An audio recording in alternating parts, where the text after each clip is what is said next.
اعوذ باللہ من الشیطان الرجیم، بسم اللہ الرحمن الرحیم۔ ناظرین گرامی قدر، پروگرام بہار شریعت میں آپ کا میزبان خورشید عالم صابری حاضر خدمت ہے۔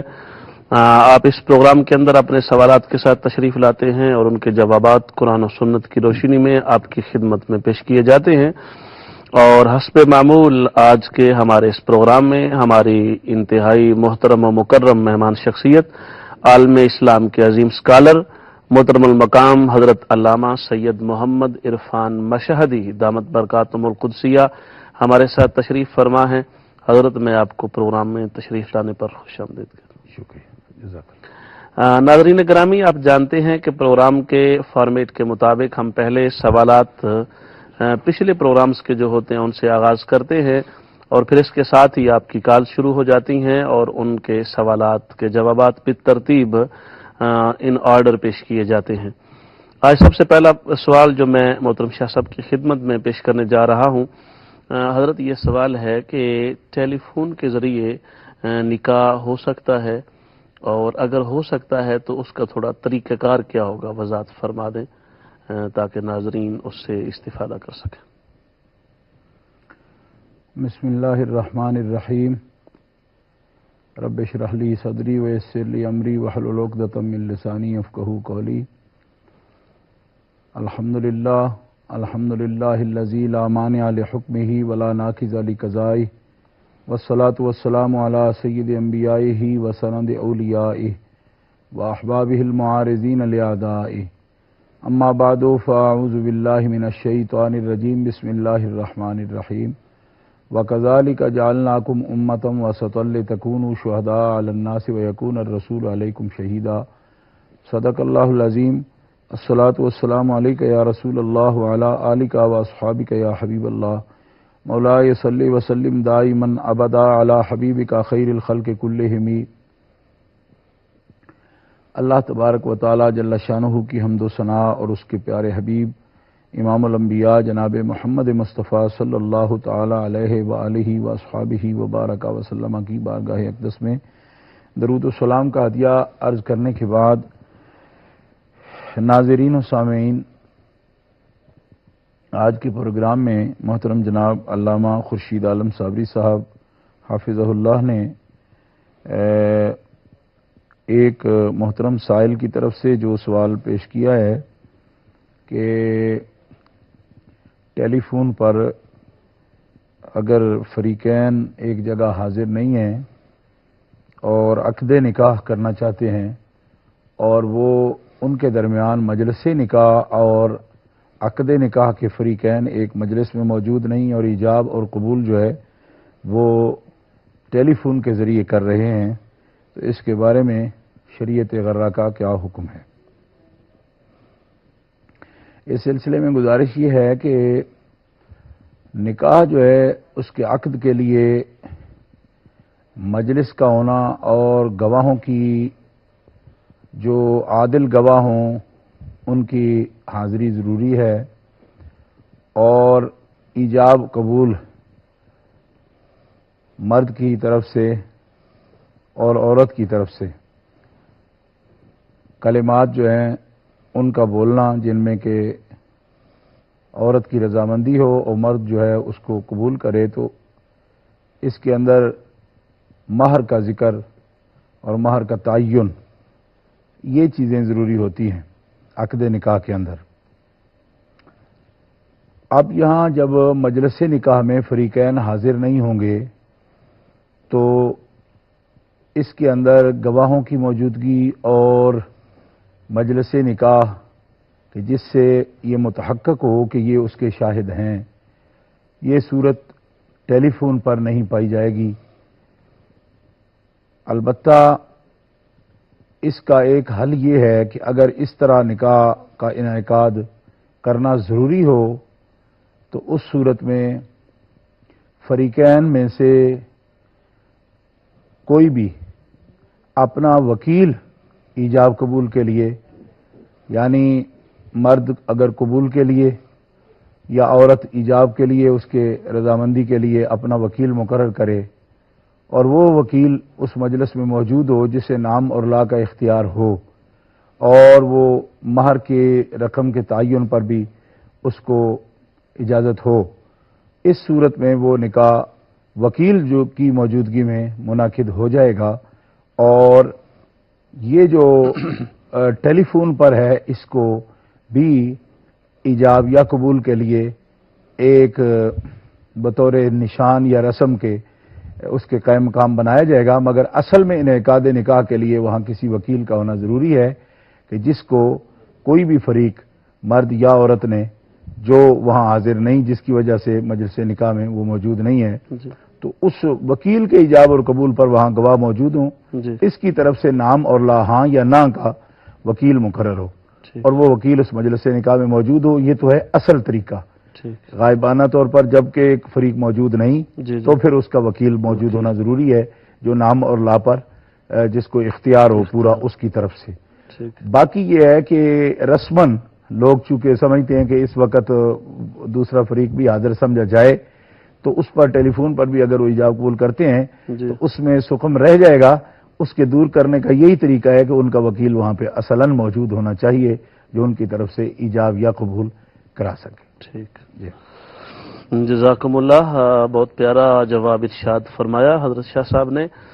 حضرت اگلا ہمارا سوال ہے، یہ اکثر ہمارے بہت سارے ویورز ناظرین پوچھتے ہیں کہ جو طلاق ثلاثہ کا حکم ہے احناف کے نزدیک اور دیگر ائمہ کے نزدیک، تو اس میں بعض اوقات ہمارے جو سادہ لوگ ہیں، حنفی فالوورز متبعین، تو وہ اس میں بعض اوقات کنفیوژن کا شکار ہو جاتے ہیں کہ اس مسئلے پر اختلاف کیوں ہے کہ ہمارے نزدیک طلاق ثلاثہ کا وہ 3 ہی شمار ہونا، اور جو لوگ کہتے ہیں کہ نہیں ایک ہے وہ ایک ہی ہے۔ تو یہ اگرچہ ایک علمی مسئلہ ہے، مگر میں چاہتا ہوں کہ آپ ذرا تھوڑا اس کو اچھے انداز میں اپنی خاص انداز میں جو آپ کو اللہ پاک نے دیا ہے تو اس کو تھوڑا سا وضاحت کے ساتھ ناظرین کے لیے۔ سوال پر جانے سے پہلے ہمارے ساتھ مسز ناصر صاحبہ ہیں برمنگم سے۔ السلام علیکم۔ السلام ورحمۃ اللہ۔ جی اللہ آپ کی خدمت میں بھی السلام علیکم۔ جی وعلیکم السلام ورحمۃ اللہ۔ اللہ آپ کا کہنا اور ہمارا سننا قبول کرے۔ آمین۔ میرے 3 سوال ہیں۔ جی میرا پہلا سوال یہ ہے کہ اکثر میلاد پاک کے محافل میں دیکھا گیا ہے کہ جو نعت خواں ہوتے ہیں ایک ہاتھ سے دعا ایک ہاتھ سے مائک پکڑا ہوتا ہے اور ایک ہاتھ دعا کے لیے اٹھایا ہوتا ہے، تو کیا اس انداز سے دعا کے لیے ہاتھ بلند کرنا جائز ہے؟ کیونکہ کسی نے انٹرنیٹ پر پڑھا ہے کہ کسی شخص نے اس طرح ایک ہاتھ سے دعا مانگی تو خواب میں بتایا گیا کہ تم نے چونکہ ایک ہاتھ سے دعا مانگی ہے لہذا ایک ہاتھ کے برابر اجر ملے گا، یعنی کتنا ایک بھی ہاتھ میں سما جائے۔ ضمن میں یہ بھی پوچھنا چاہوں گی کہ عورتیں اکثر اپنا دوپٹہ پھیلا کر دعا مانگتی ہیں اور مرد حضرات اکثر جولی پھیلا کر۔ اسی طرح گاؤں کی عورتیں جن کا دوپٹہ کبھی سر سے نہیں اترتا لیکن اگر وہ کسی کو دعا یا بد دعا دیں تو دوپٹہ سر سے اتار کر ایسا کرتی ہیں، تو کیا شریعت میں دعا کے ایسے مختلف انداز کی کوئی روایت ملتی ہے؟ صحیح۔ اور میرا دوسرا کوشچن یہ ہے کہ پچھلے کسی پروگرام میں ایک کالر کے جواب میں علامہ صاحب نے پیر صاحب کی تعریف بیان کرتے ہوئے فرمایا تھا کہ دیگر شرعی احکام کی پابندی کے ساتھ ساتھ سنت پر کاربند ہونا لازمی ہے۔ اسی جواب کو سن کر میرا آج کا سوال یہ ہے کہ کوئی پیر صاحب اپنے آپ کو سچا عاشق رسول کہیں اور جب وہ اپنے ساتھی علماء کرام کے ساتھ عمرہ کریں تو پیر صاحب تو ایک طرف ان کے گروپ کے دیگر علماء کرام میں سے کسی نے بھی اپنا سر حلق نہ کروایا ہو تو ان کے بارے میں کیا گمان کیا جائے؟ یعنی آقا صلی اللہ علیہ وسلم کے عشق کے قصیدے پڑھیں لیکن سنت سے اجتناب کریں، اس قول و فعل کے تضاد کو کیا نام دیا جائے؟ اور میرا تیسرا سوال ہے کہ قرآن خوانی کی محفل میں باہر سے آنے والے کو کیا سب کو با آواز بلند سلام کرنا چاہیے یا آ کر خاموشی سے بیٹھ جانا چاہیے؟ دعاؤں میں یاد رکھیے گا۔ السلام علیکم۔ جزاکم اللہ، تشریف لانے کا شکریہ۔ انشاءاللہ تعالی ضرور آپ کے سوال پر بات ہوگی، ہمارے ساتھ رہیے گا۔ جی حضرت، تو میں عرض کر رہا تھا کہ طلاق کے ثلاثہ کے بارے میں۔ بسم اللہ الرحمن الرحیم۔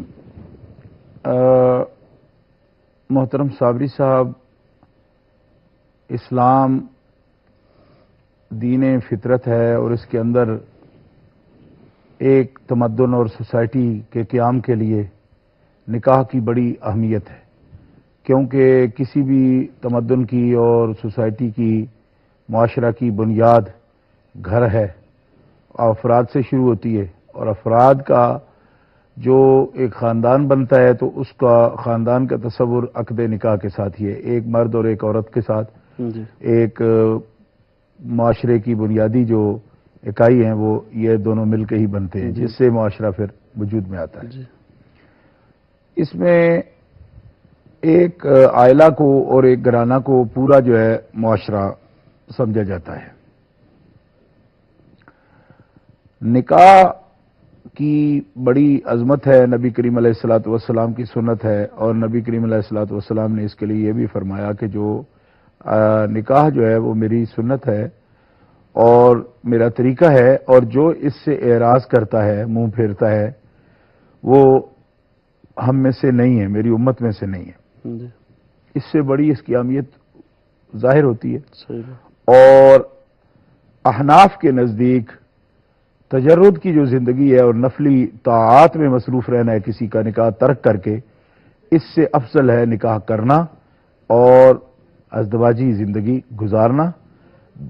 تجرد کی زندگی کو ہمارے احناف کے نزدیک، بزرگوں کے نزدیک افضل نہیں کہا گیا کہ ایک شخص کہتا ہے کہ میں صرف زہد و طاعت کے لیے اپنے آپ کو وقف کر دوں، اور اس کی کئی اور بھی انہوں نے اس کے دلائل دی ہیں، مگر سب سے مضبوط دلیل یہ ہے کہ اگر یہ اعلیٰ زندگی ہوتی کہ تجرد طاعت و ذکر کے لیے بندہ جو ہے اپنے آپ کو خلوت نشی کرے، تو یہ اعلیٰ زندگی اللہ تعالیٰ اپنے رسول صلی اللہ علیہ وسلم کو گزارنے کا حکم دیتا۔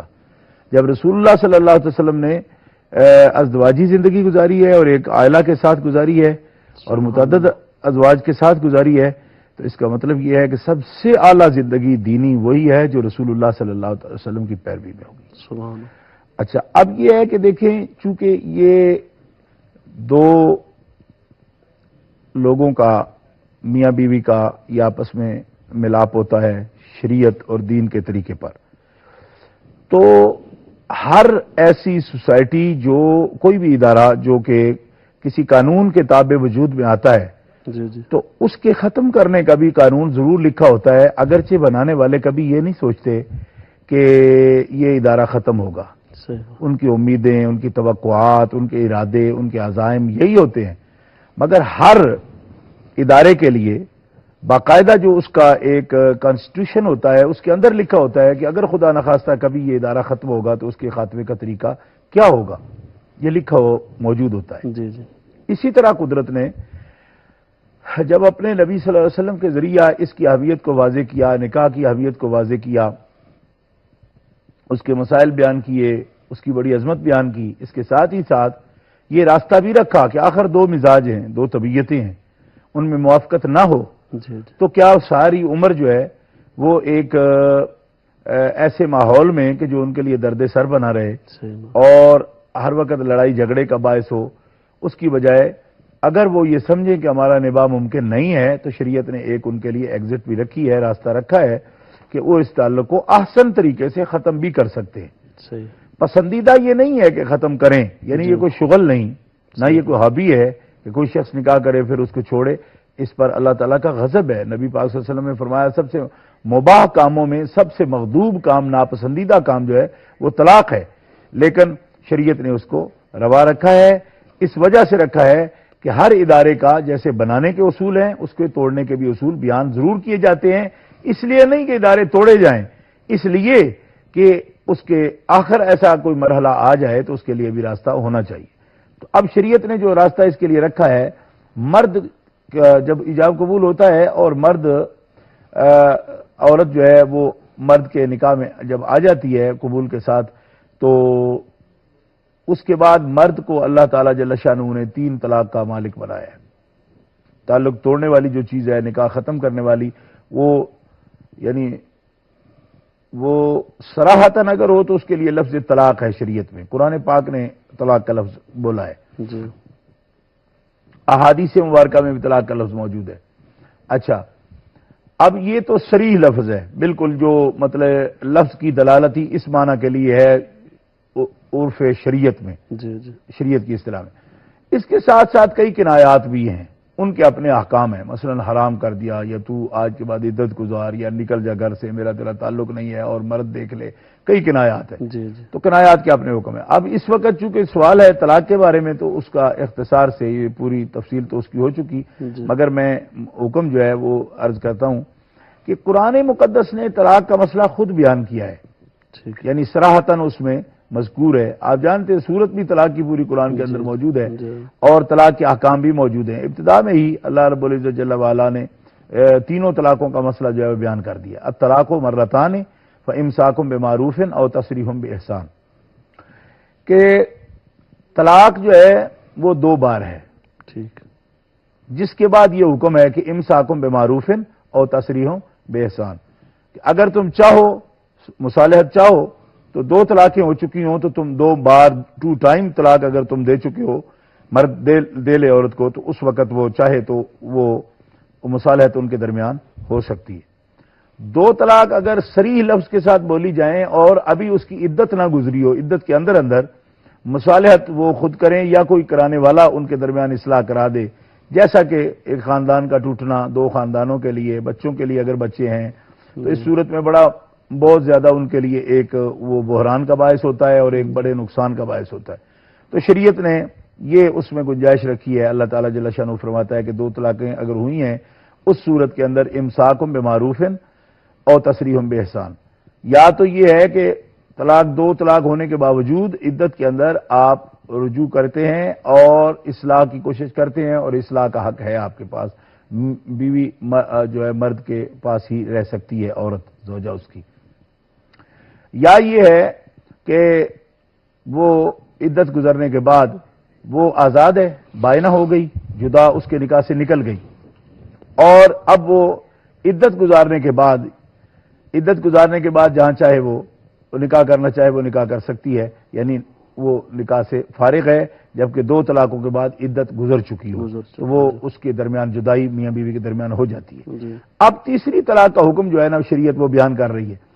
یہ بات یہاں پہ بالکل واضح ہو گئی کہ طلاقیں روک لینے کا، یعنی اپنے گھر میں رکھنے کا یا چھوڑ دینے کا موقع وہ 2 طلاقوں کے بعد ہی ہے، 3 کے بعد نہیں ہے۔ نہیں، ان طلاق کہا، اب یہاں تیسری کا بیان شروع ہو گیا، اور قرآن میں ہوا ان طلاق کہا، اگر مرد نے طلاق دی اس عورت کو کہ کون سی؟ تیسری، 2 کی تو بات ہو گئی مرتان، جی جی، اب یہ تیسری مرتبہ کی بات ہو رہی ہے۔ ان طلاق کہا یعنی اس کے بعد اگر وہ طلاق دیتا ہے پھر تیسری، جی، لا تحل لہ من بعد حتی تنکح زوجا غیرہ، اب وہ عورت جو ہے اس مرد کے لیے حلال نہیں ہے، نہ تو وہ اس کو روک سکتا ہے نہ رجوع کر سکتا ہے، کوئی صورت نہیں رہی، لا تحل لہ، وہ اس کے لیے حلال نہیں ہے، نہیں ہے، حتی تنکح زوجا غیرہ، یہاں تک کہ اس کی عدت گزرنے کے بعد وہ اگر پھر بھی رجوع پر مصر ہیں اور کرنا چاہتے ہیں تو اس صورت میں کوئی صورت یہ نہیں ہے کہ یہ عورت اسی طرح مرد کے ساتھ اپنے میاں کے گھر رہ لے،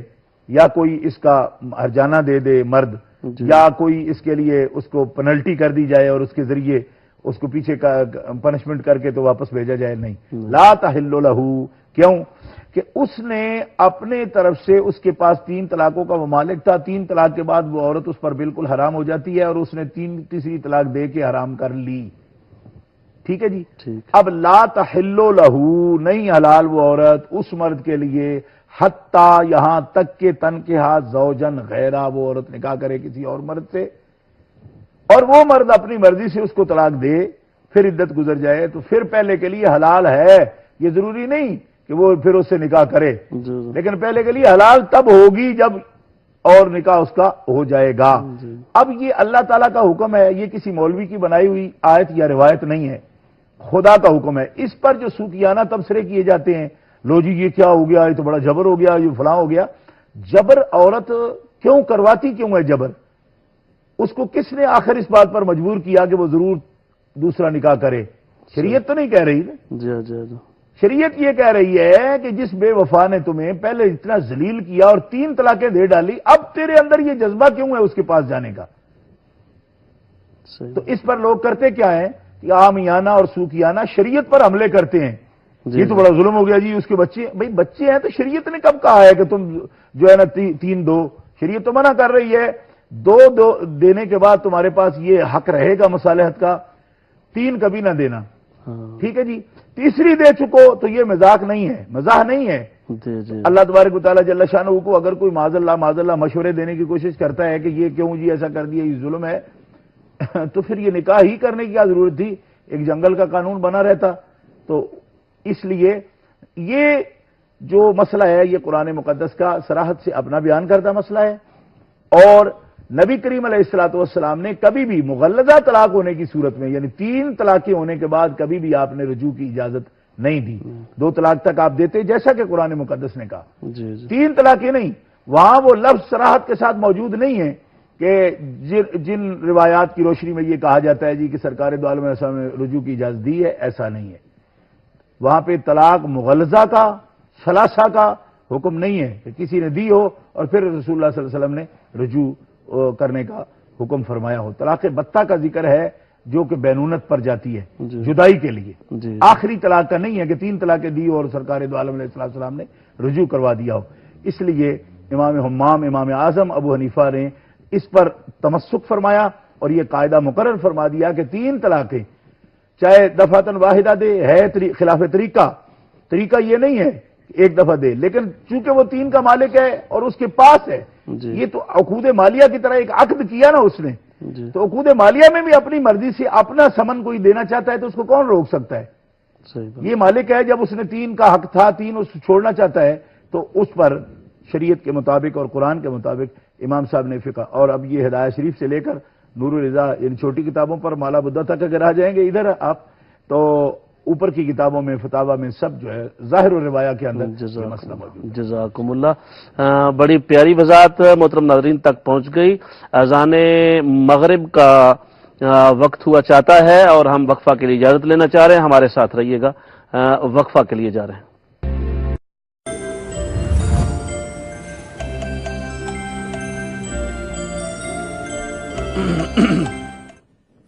بسم اللہ الرحمن الرحیم، ویلکم بیک ناظرین گرامی قدر۔ پروگرام بہار شریعت میں وقفہ اذان و نماز مغرب کے بعد آپ کی خدمت میں دوبارہ حاضر ہیں۔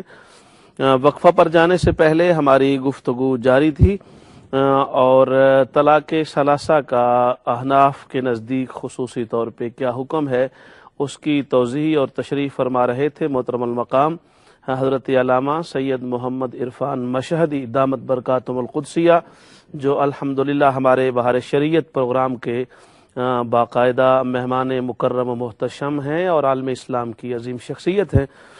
حضرت اگلا ہمارا سوال جو مسز ناصر صاحبہ نے برمنگھم سے کیا وہ یہ تھا کہ ایک ہاتھ میں مائک پکڑ کے دعا کرنا، یعنی اس میں مائک پکڑا ہوا ہے اور ایک ہاتھ سے دعا ہو رہی ہے، تو کیا یہ دعا کے آداب کے خلاف ہے یا اس سے کوئی قباحت نہیں آتی؟ بسم اللہ الرحمن الرحیم۔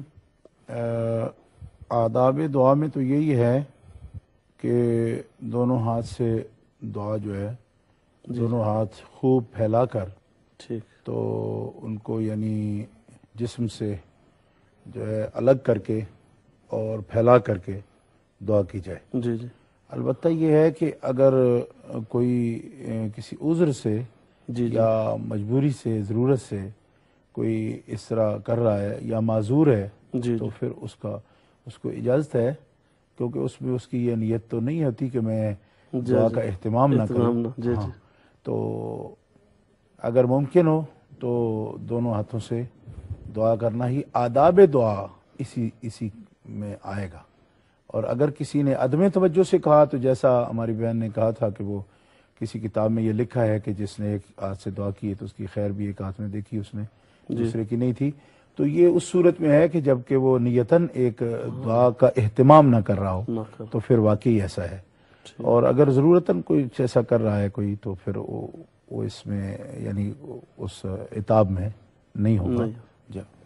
جزاکم اللہ۔ ہمارے ساتھ محترم شاہد مجید صاحب ہیں پیٹر برا سے۔ السلام علیکم محترم شاہد مجید فاروقی صاحب۔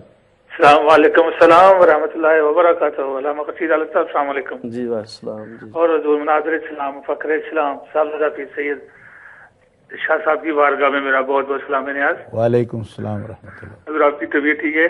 الحمدللہ، دعائیں۔ اچھا، علامہ صاحب میرے دو چھوٹے چھوٹے سوال ہیں. جی پہلا تو یہ ہے کہ شاہ صاحب سے گزارش ہے کہ آپ مجدد کے بارے میں تھوڑا سا وضاحت فرمائیں کہ اس کے مقام ولایت، مقام علمیت کیا ہو اور پھر اسے مجدد کہا جائے. جی اور دور عصر حاضہ کے کوئی شخص ہو، وہ سادات میں سے ہو، ترہان ہو، پٹھان ہو، کوئی بھی ہو، اور وہ اپنے چند مریضوں میں بیٹھ کے اپنے آپ کو مجدد دین و ملت، اس میں وہ کوالٹی نہ ہو، اور وہ اپنے مریضوں میں بیٹھ کے خود کو وہ القاب سے کلوائے اور اسے پتا ہو کہ یہ چیزیں میرے اوپر لاگو نہیں ہوتی، اس کی شرعی حیثیت کیا ہے. صحیح بات. اور وہ شخص جو نعت سرکار مدینہ صلی اللہ علیہ وسلم کی ذات مبارکہ کے بارے میں اشعار، نعتیہ کلام، منقبت نہیں، نعتیں، جی اور وہ اسی شخص کے محفل میں وہی نعتیہ اشعار، وہ جو سرکار مدینہ صلی اللہ علیہ وسلم کی ذات مبارکات میں شعراء اکرام لکھتے ہیں، کہتے ہیں، کیا وہ اس شخص کے بارے میں کہی جائیں جو اس اہمیت کا، اس کی وہ اندر وہ کوالٹی نہ ہو؟ جی جی کیا یہ اس کے بارے میں یہ کہنا جائز ہے؟ صحیح. جی، اور میری طرف سے شاہ صاحب کو بہت بہت سلام. وعلیکم السلام. جزاکم اللہ. شکریہ محترم فاروقی صاحب، آپ تشریف فرما ہوئے، ہمارے ساتھ رہیے، انشاءاللہ تعالی ضرور آپ کے سوال کا جواب پیش کیا جائے گا. حضرت جیسے آپ نے فرمایا، بڑی پیاری وضاحت ہو گئی اس سوال کی.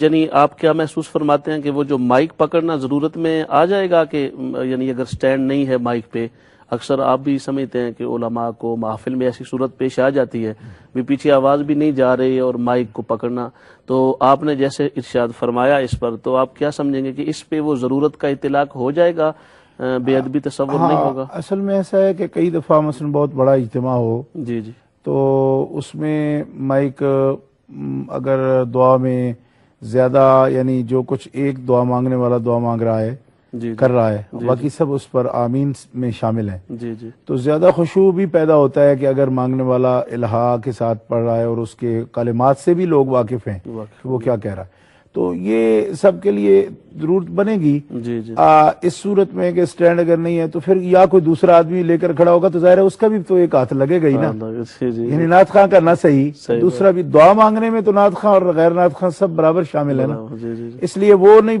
اگر وہ دونوں ہاتھوں سے کر رہا ہے تو دوسرا آدمی پکڑے گا، ظاہر ہے اس نے بھی ایک آدمی میں پکڑنا ہے. جی جی جی، تو اس طرح یہ بات جو ہے نا، اگر ان کی نیت میں ایسا نہیں ہے کہ وہ دعا کا اہتمام نہیں کر رہے تو پھر حرج نہیں ہے اس میں. جزاکم اللہ.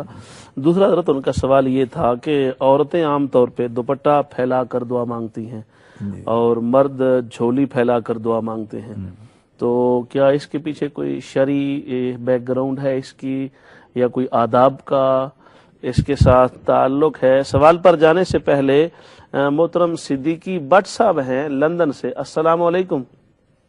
السلام. شاہ صاحب کو اسلام، آپ کو اسلام ہو. جی وعلیکم السلام.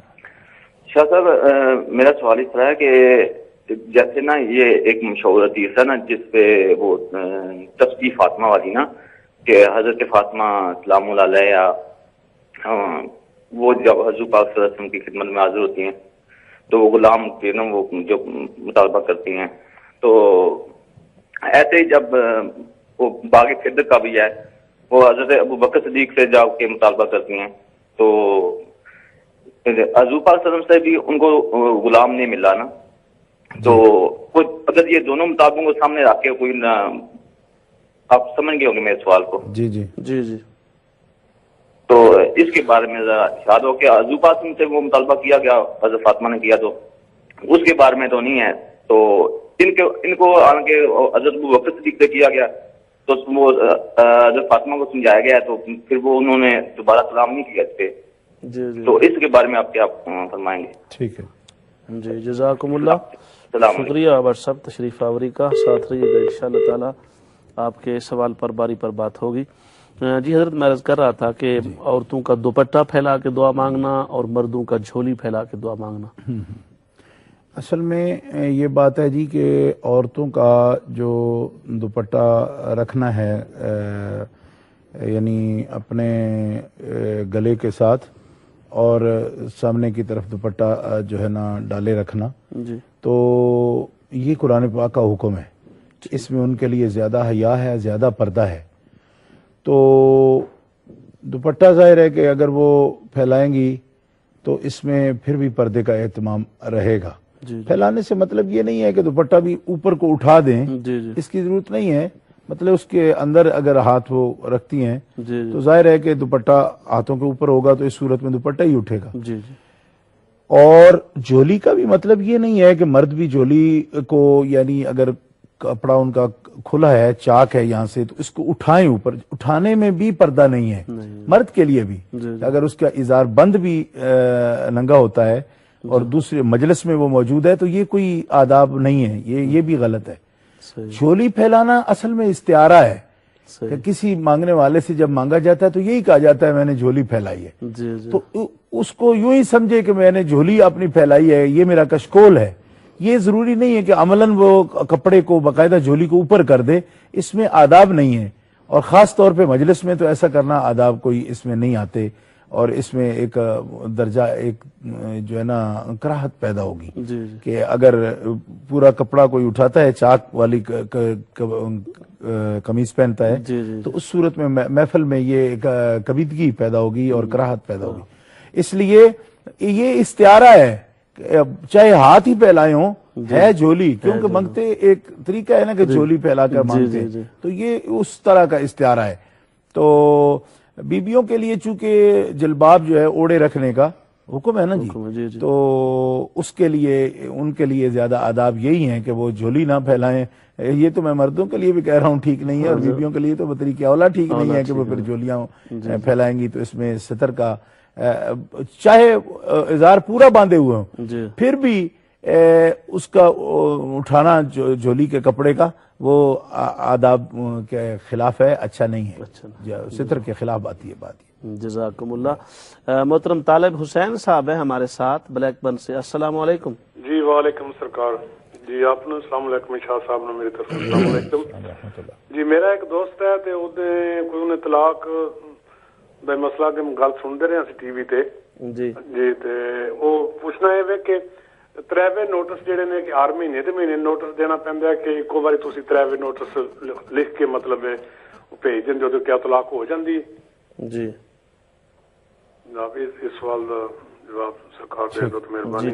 تے دوسرا سوال یہ ہے کہ اگر صبح دی نماز جیڑی تہاڈی قضا ہو جاندی ہے جی جی تے او دی نیت سنتاں جیڑیاں نے کوئی کئی دفعہ سنی دا پوچھی دا بھی کوئی کہنے سنتاں دی قضا کرنی دی نیت کرنی پانی, کوئی کہنے نہیں قضا ہو سکدیاں. اے دے بارے تھوڑا آگاہ کر دو تو مہربانی.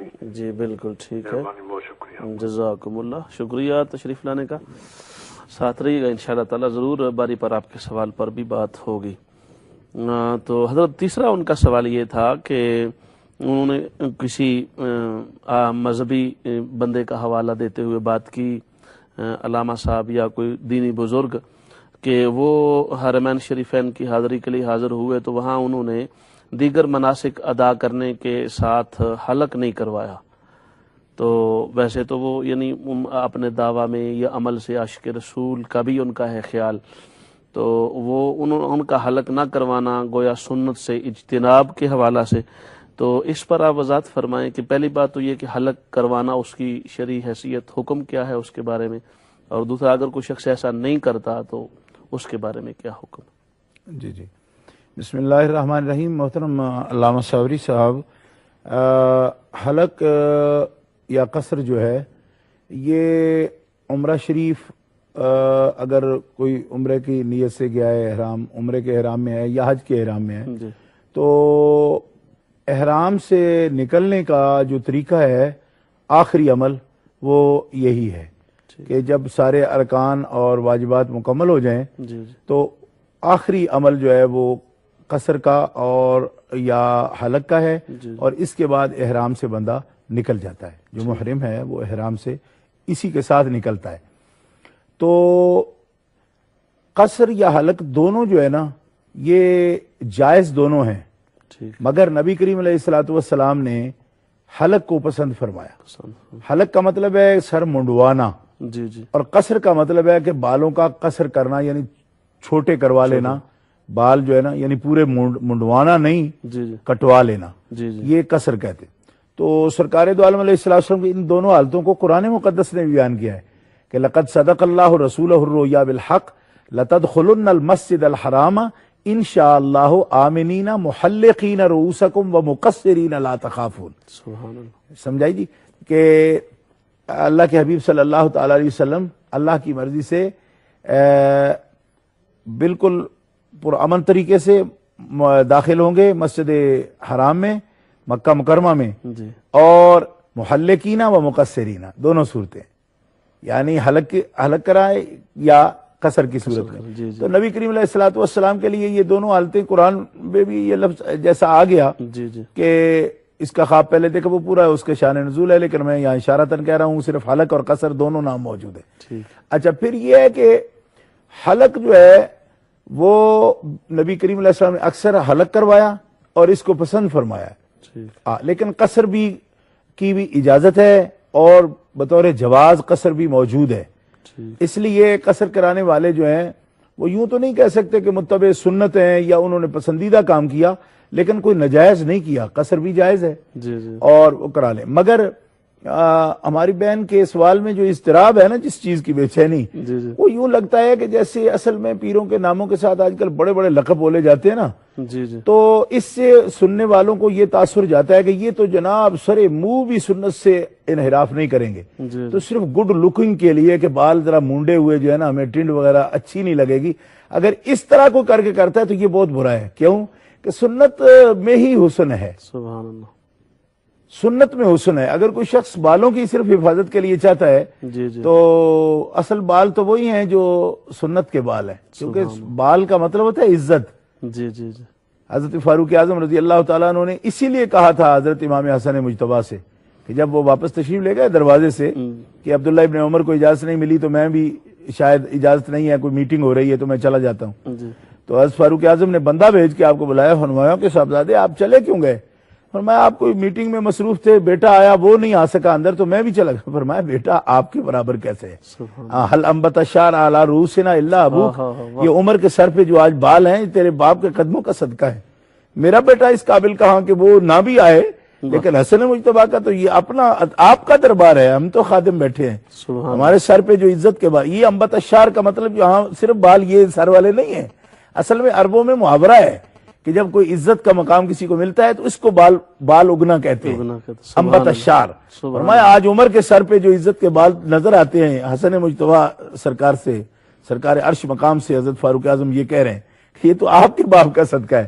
اس سے یعنی آپ کے جد مکرم میرے آقا و مولا امام الانبیاء صلی اللہ علیہ وسلم بھی مراد ہیں, اور اللہ ابوک میں حضرت مولا پاک بھی مراد ہیں, کیونکہ حضرت فاروق اعظم نہایت درجہ احترام فرماتے تھے حضرت مولا علی شیر خدا کرم اللہ تعالی وجہ الکریم کا. لیکن اس میں واضح اشارہ آپ کے نانا پاک کی جان کی طرف ہے کہ یہ تو ان کا تصدق ہے سارا. سبحان اللہ. جی تو بال, ہمارے بال کیا حیثیت رکھتے ہیں, یعنی کہ جب سنت ہو جہاں منڈوانا جی تو وہاں پہ بال کیا لوگوں نے جانوں کے نذرانے پیش کیے ہیں, اور ایک آدمی بال بچاتا پھرتا ہے کہ میں گڈ لک ذرا میری رہے, تو یہ تو بہت کمزوری والی بات. بہت خوب. البتہ جواز ہوا ہے, اس پہ کوئی فتوے نہیں لگ سکتے, جواز ہے ٹھیک ہے.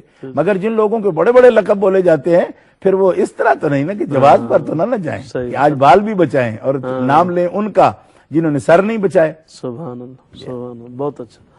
ہمارے ساتھ محترم ظفر صاحب ہیں کوونٹری سے. السلام علیکم. جی السلام علیکم محترم ظفر صاحب. سر آپ دونوں زبان کو میری طرف سے بہت بہت سلام قبول ہو. جی سر مجھے سوال یہ کرنا ہے کہ ہمارے ملک میں جب کوئی آدمی وفات پا جاتا ہے جی تو جو میں نے دیکھا ہے یا جیسا ہوتا رہا ہے کہ اس میں پہلے دن سے لے کے پھر دوسرا پھر تیسرا دن تلوسہ کی چوتھا دن تو گاؤں کے گاؤں بلائے جاتے ہیں, برادری کو بلایا جاتا ہے, اور یہ اس کا شرعی طریقہ کیا ہے, کس طرح بلانا چاہیے, کیونکہ جو جن کے یہاں ماتم ہو جاتی ہے وہ بیچارے تو پہلے ہی دکھی ہوتے ہیں. جی جی تو میں نے یہ دیکھا کہ ابھی وہ ادھر میت پڑی ہوتی ہے, ادھر وہ نائی کو بلا لیتے ہیں, ادھر پھر اس سے یہ لکھانا شروع کرتے ہیں آپ بتائیں کہ کہاں کہاں کس کس کو بلانا ہے. ایک طرف وہ بیچارہ روتا ہے تو دوسری طرف وہ ان سے مشورہ کر رہا ہوتا ہے کہ بھئی فلاں فلاں کو بلائیں, فلاں فلاں کو بلائیں. اور یہ اتنے 4 دیگیں 6 دیگیں پکتی ہیں سالن کی, پھر دوسرے دن بھی چلو 2 پکتی ہوں گی, پھر 3 پکتی ہوگی, پھر اور رشتے دار آ جاتے ہیں کہ آپ روٹی ہماری باری ہے, ہم نے دینی ہے. تو پھر یہ مجھے پلیز سوال کرنا ہے، پوچھنا ہے آپ سے، شرعی لحاظ سے بتائیں کہ ہمیں دین اسلام کے مطابق ہمیں کس طرح اس پہ عمل کرنا چاہیے؟ ایک تو ہم خرچہ کریں، دوسرا ہم گنگار ہو جائیں، تو کیوں نہ ہم آپ سے پوچھ لیں. اور اس وقت یہاں شاہ صاحب بیٹھے ہیں، ہماری خوش قسمتی ہے کہ یہ ہم کو اچھی رہنمائی فرما دیں گے. الحمدللہ. شکریہ سر، السلام علیکم. جزاکم اللہ، بہت شکریہ محترم ظفر صاحب. ضرور انشاءاللہ باری پر آپ کے سوال پر بھی بات ہوگی. تو جی حضرت، ان کا تیسرا سوال یہ تھا کہ قرآن خوانی اگر ہو رہی ہے، مسز ناصر صاحبہ جو ہماری بہن ہے برمنگھم سے، قرآن خوانی کے دوران کسی کو سلام کہنا، اوپر سے کوئی بندہ آیا ہے آگے قرآن خوانی ہو رہی ہے، تو کیا آنے والے کو سلام کہنا چاہیے یا نہیں کہنا چاہیے؟ اگر سب لوگ قرآن پاک کی تلاوت میں مصروف ہیں جی اور کوئی بھی بہت بلند آواز سے نہیں تو دل میں یعنی آہستہ آواز سے السلام علیکم بے شک کہہ دے، ان کی طرف سے جو سلام والی ثواب ہے وہ ان کو حاصل ہو جائے گا. جی اس لیے کہ قرآن پاک کی تلاوت قطع کر کے وہ اگر وعلیکم السلام کے پابند ہوں گے تو یہ اس میں کوئی ثواب کی یا بہتری کی صورت نہیں ہے.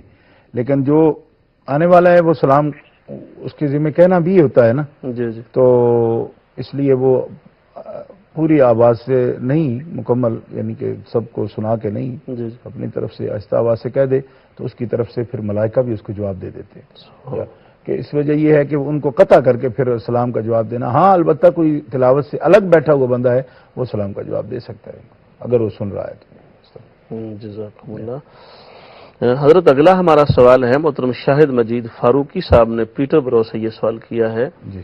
اور وہ یہ پوچھ رہے تھے کہ مجدد کا مقام کیا ہے، اور دور حاضر میں بہت سارے لوگ جو لفظ مجدد کا اطلاق اپنے لیے کرواتے ہیں، اور جیسے آپ شرعی حکم بیان فرمائیں گے، اگر وہ شرعی حکم کے مطابق اس ٹائٹل یا لفظ کے لیے اہل اور موزون نہیں ہیں تو ان کے لیے جو کہلواتے ہیں شرعی حکم کیا ہوگا؟ بسم اللہ الرحمن الرحیم.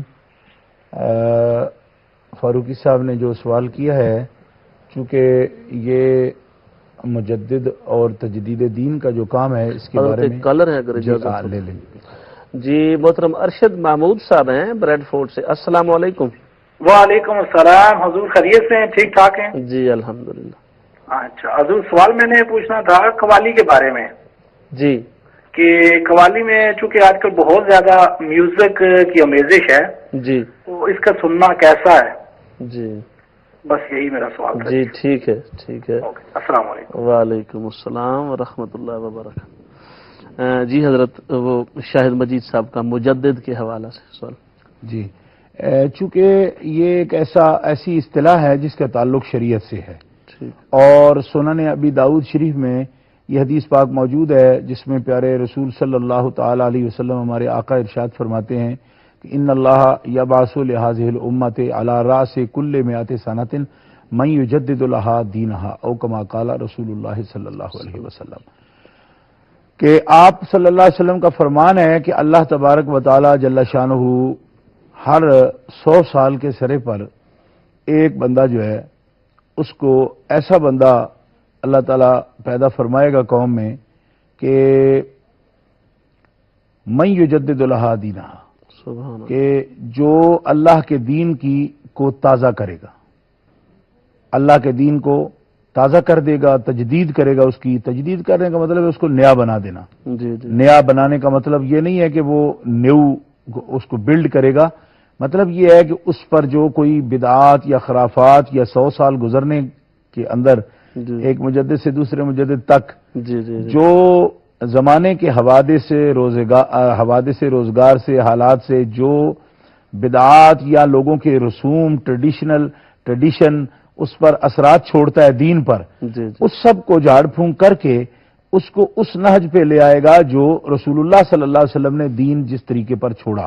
یعنی آپ جب دنیا سے پردہ فرمایا تو دین جس رنگ میں جس طریقے میں رسول اللہ صلی اللہ علیہ وسلم نے پیش کیا اسی رنگ میں مجدد جو ہے اس کو لے آئے گا، اور اس پر مرور زمانہ یعنی زمانہ گزرنے سے جو مختلف تمدن جو ہوتے ہیں اور مختلف جو روایات ہوتی ہیں رسوم ہوتی ہیں وہ دین میں داخل ہو جاتی ہیں، اور کئی قسم کے عقائد کے فتنے پیدا ہو جاتے ہیں، تو مجدد کا کام یہ ہے کہ وہ اس کو تجدید کرے گا، یعنی اس کو رنگ دے گا، کلی کرے گا. جس طرح ایک برتن جب پرانا ہو جاتا ہے دھات کا یا اس کا سلور کا یا کوئی بھی، تو اس کو کلی کی جاتی ہے، کلی کر کے پھر اس کو چمکا دیا جاتا ہے. تو مجدد کا کام یہ، ویسے بھی آپ جانتے باب تفیل سے جدد یجدد تجدیدا فہو مجدد، کہ تجدید ہے اس کو بالکل تازہ رکھنا، تازہ. تو یہ بندہ جو ہے اس حدیث پاک کی تشریح میں مستقل کئی کتابیں مجدد کی تشریح میں، خاص طور پر حضرت علامہ جلال الدین سیوطی رحمۃ اللہ تعالی علیہ اس حدیث پاک کی شرح میں پوری آپ نے کتاب لکھی ہے. سبحان اللہ. اور تمام محدثین کرام نے، چونکہ یہ حدیث بڑی اہم ہے اور قیامت تک دین کی تجدید کا جو سلسلہ ہے اس کا اس میں ذکر ہے، تو اس حوالے سے اس کے لیے بہت سی کتابیں بھی لکھی گئیں، اس لحاظ سے بھی کہ اس کی اصل تشریح کیا ہے، 100 سال سے کیا مراد ہے، 100 سال کے سرے پر جو کا راس کل میں آتے سنتن، تو اس کیا مطلب ہے، اس کی تشریح میں بھی. پھر یہ اس پر بھی اس اعتبار سے بھی کلام ہوا کہ کیا مجدد ایک ہی ہوگا پوری دنیا کے لیے، جی، یا کہ مجدد مختلف علاقوں میں، مختلف زبانوں میں مختلف مجدد ہو سکتے ہیں.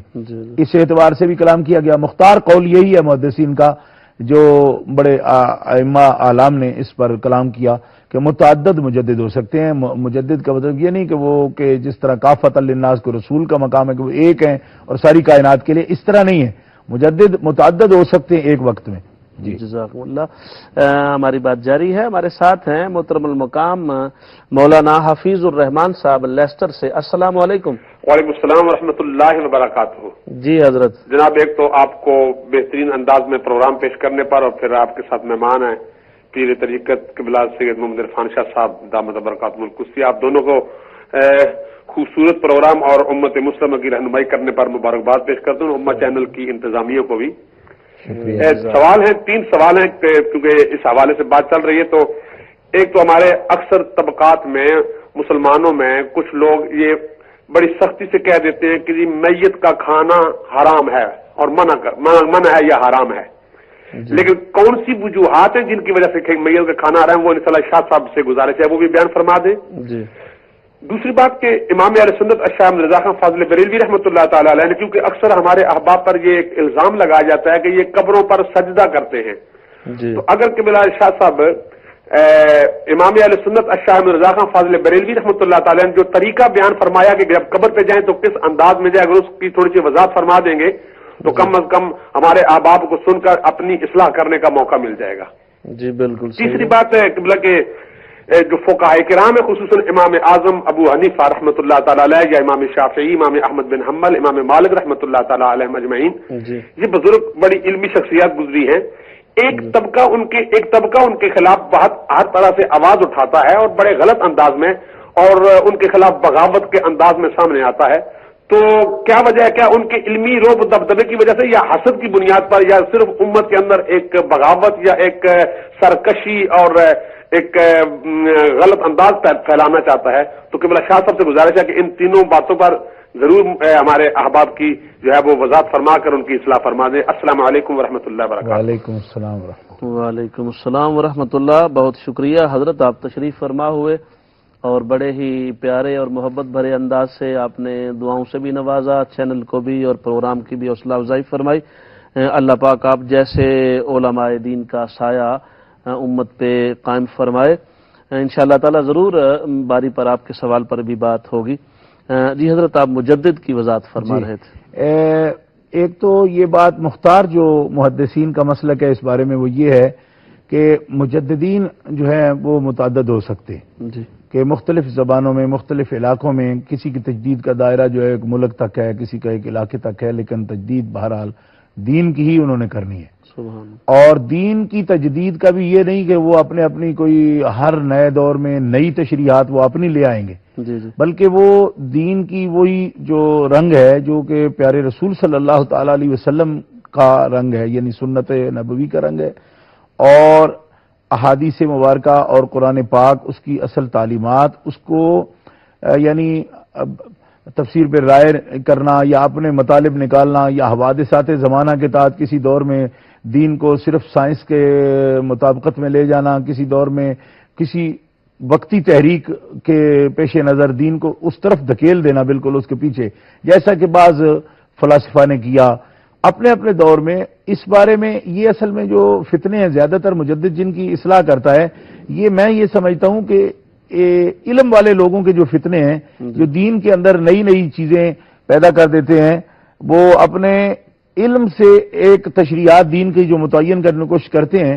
تو مجدد جو ہوتا ہے وہ ایک لائن جو ہے وہ درست رکھتا ہے، اور اس لائن درست رکھنے کا مطلب یہ نہیں ہوتا کہ وہ اپنی کوئی نئی لائن بچھا دیتا ہے، بلکہ وہ امت کو پچھلی امت سے، پچھلے صدی سے، اس کی پچھلی صدی سے، اس کی پچھلی سے وہ جوڑتا ہے۔ اس کے اندر جو کجی آ جائے عمل میں یا اعتقاد میں، اس کو دور کر کے بالکل طابق النال بالنال، جس طرح ایک مثال بنی ہوئی ہے، تو بالکل برابر اس کے لے جاتا ہے۔ اور یہ قرآن مقدس کی منشا بھی ہے۔ یعنی بعض لوگ یہ سمجھتے ہیں کہ یہ کیا ہوا جی، پچھلی صدی سے جوڑو، پچھلے مومنوں سے جوڑو، تو یہ ایک مستقل قرآن کا حکم ہے، یتبع غیر سبیل المومنین نولہ ما تولی ونصلہ جہنم، کہ جو سبیل المومنین چھوڑے گا، یعنی ہم سے پہلے گزرے ہوئے جو مومن ہیں نا، وہ بھی سند ہے ہمارے لیے۔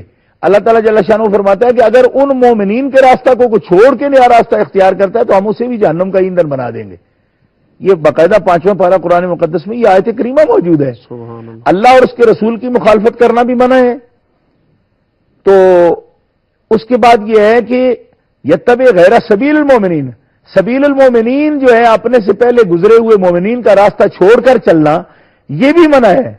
ان کے راستے سے جڑے رہنا بھی ضروری ہے۔ جو نہیں جڑے گا تو اس کی وعید ہے۔ اب یہ دیکھیں نا، یہ فرض نہ ہو، واجب شرعی نہ ہو تو کبھی وعید نہیں آتی۔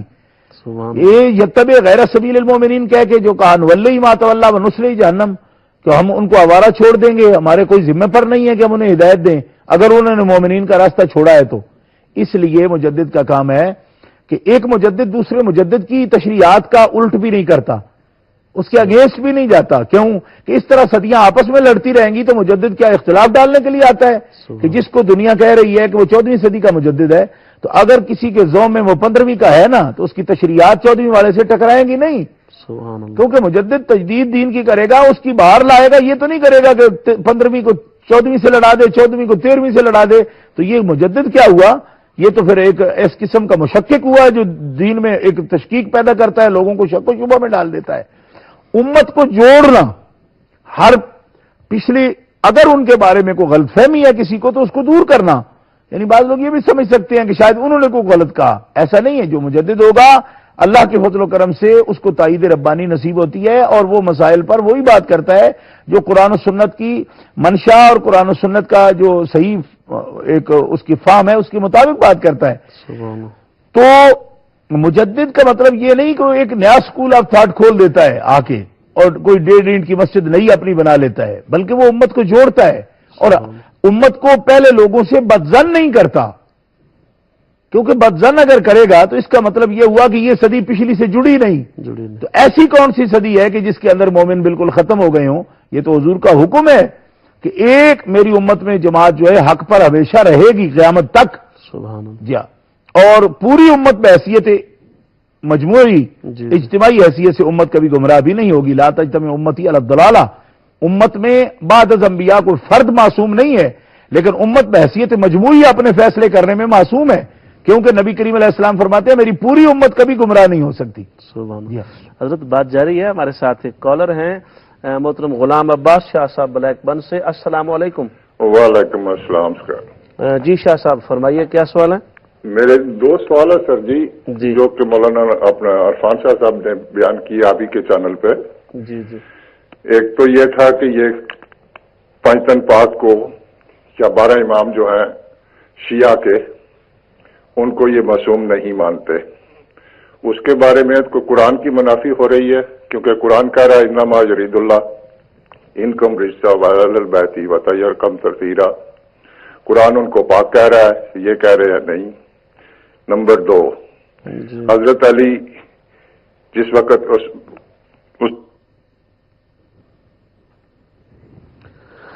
جی کال ڈراپ ہو گئی۔